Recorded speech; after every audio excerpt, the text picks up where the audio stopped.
Agnès Topiol, bonjour.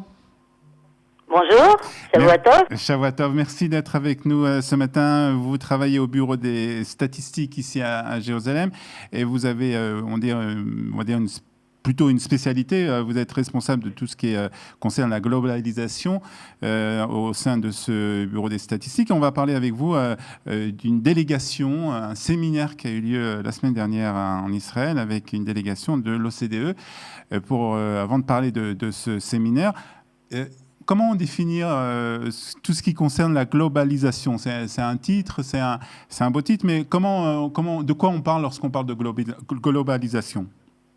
Vous avez raison, c'est un mot un petit peu barbare qui désigne en fait des choses assez simples. Aujourd'hui, en fait, on vit dans un monde qui est relativement mondialisé, ce qui veut dire que les pays ne limitent pas leur activité au territoire national et que pour se développer, ils échangent avec l'ensemble des autres deux pays, que ça soit des biens ou que ça soit des services.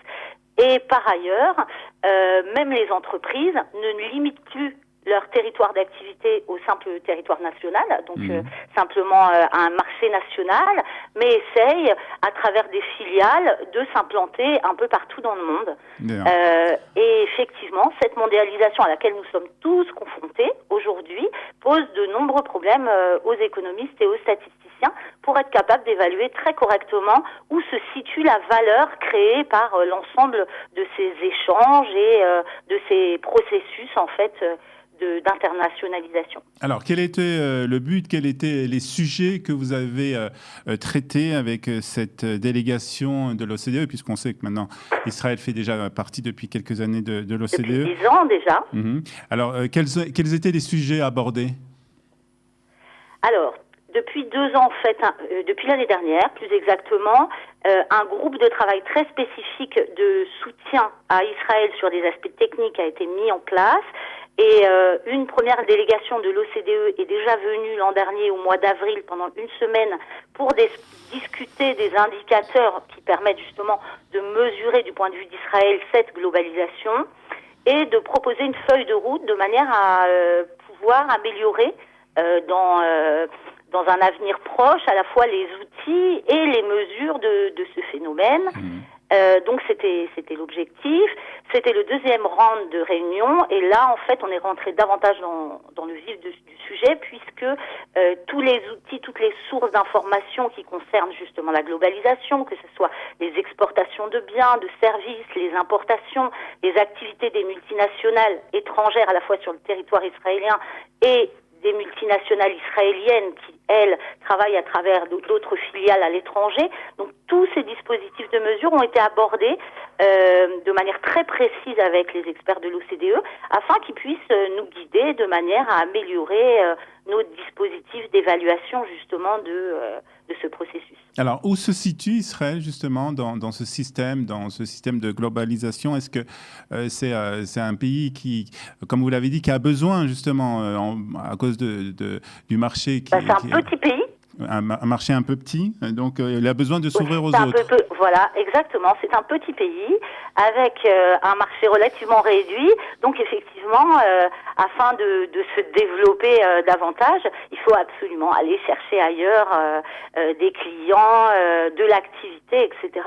Et depuis, on va dire maintenant une bonne vingtaine d'années, il y a un développement très important qui se traduit à la fois par l'importance des exportations et des importations de biens, mais également de services, et aussi par l'activité de multinationales, parce que les entreprises israéliennes se sont mises à faire exactement comme leurs consoeurs dans d'autres pays développés, à avoir des filiales à la fois de production, mais aussi de vente à l'étranger.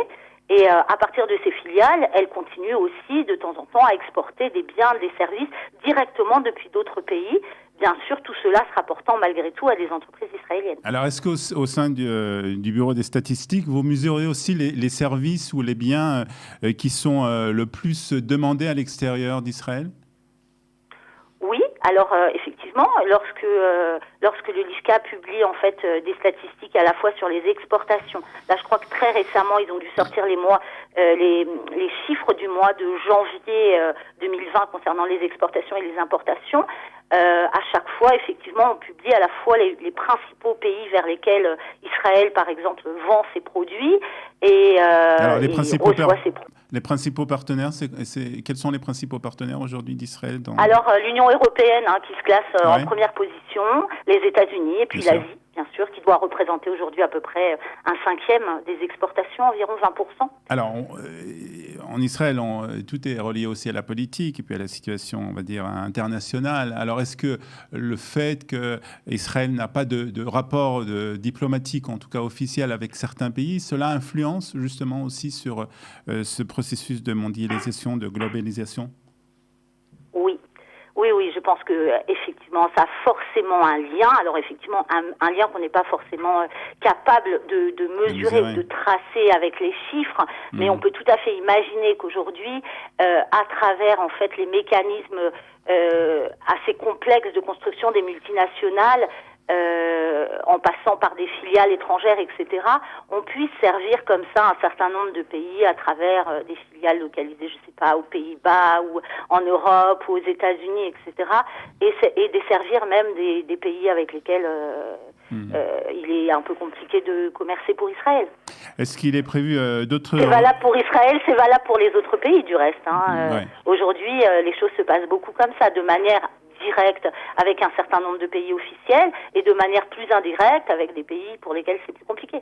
Donc il y a quand même s'il n'y a pas vraiment de relations diplomatiques ou politiques avec certains pays, il y a quand même des relations commerciales. C'est ce que vous essayez de nous dire ? Alors, en tout cas, techniquement, c'est possible. C'est rendu possible par la globalisation. Parce qu'à supposer qu'une entreprise israélienne ne puisse pas directement vendre ses produits à des pays avec lesquels les relations sont compliquées, il est toujours possible de le faire à travers des filiales qui sont situées dans des pays avec lesquels c'est moins compliqué. Mais là, c'est encore difficile pour vous de suivre, de oui, suivre alors la cette trace. traçabilité, elle est très compliquée. Et justement, l'enjeu de la mesure de la globalisation, c'est cela, d'être capable d'expliquer une histoire comme ça de façon beaucoup plus précise. Il est prévu d'autres réunions, d'autres séminaires de ce genre avec cette délégation de l'OCDE ? Alors oui, il me semble que ça va continuer, ne serait-ce que parce que là a été dressée une feuille de route précise et que maintenant il va falloir avancer sur les projets et pouvoir échanger sur les premiers résultats, les premiers avancements, etc. Très bien. Merci beaucoup Agnès Topiol de nous avoir apporté ces explications sur Studio Qualitas ce matin. Merci. Bonne journée à vous. À bientôt.